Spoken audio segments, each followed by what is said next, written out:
Selanjutnya, saling serang antara calon presiden terjadi dalam debat perdana calon presiden 2024 yang berlangsung pada Selasa malam. Namun tidak hanya saling serang, dalam debat ini ada juga momen ketiga capres ini sepakat dengan suatu hal.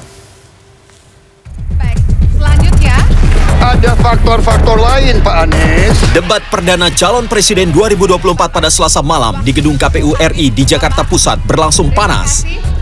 Masing-masing capres saling menyerang dengan hal-hal yang dipandang jadi kelemahan capres lain.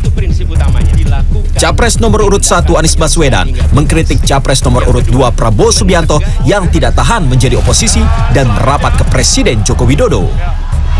Seperti sampaikan Pak Prabowo tidak tahan untuk menjadi oposisi. Apa yang terjadi?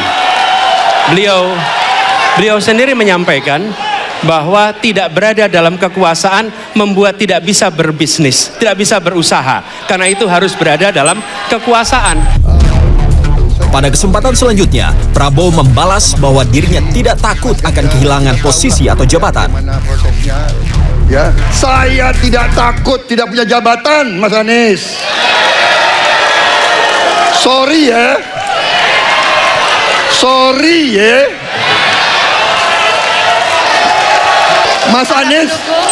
Mas Anies, saya tidak punya apa-apa. Saya sudah siap mati untuk negara ini. Pak Prabowo. Tak hanya saling serang antara Anies dan Prabowo, dalam debat segmen 5, calon presiden nomor urut 3 Ganjar Pranowo menanyakan soal kasus pelanggaran HAM berat kepada capres nomor urut 2 Prabowo Subianto. Kalau Bapak ada di situ, apakah akan membuat pengadilan HAM dan membereskan rekomendasi DPR? Pertanyaan kedua, di luar sana menunggu banyak ibu-ibu, apakah Bapak bisa membantu menemukan di mana kuburnya yang hilang agar mereka bisa berziarah? Masalah yang Bapak tanyakan agak tendensius. Kenapa yang 13 orang hilang pada saat itu ditanya kepada saya? Itu tendensius, Pak Ganjar, ya. Itu tendensius. Dan wakil Bapak yang mengurus ini selama ini. Jadi kalau memang keputusannya mengadakan pengadilan HAM, ya kita adakan pengadilan HAM. Nggak ada masalah.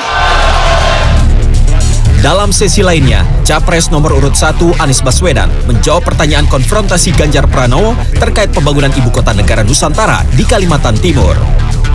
Apakah boleh saya simpulkan kalau begitu, Mas Anies dalam posisi yang oposisi terhadap beberapa kebijakan termasuk IKN, menolak IKN dilanjutkan?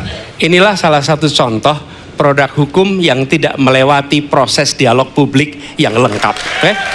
Sehingga dialognya sesudah jadi undang-undang.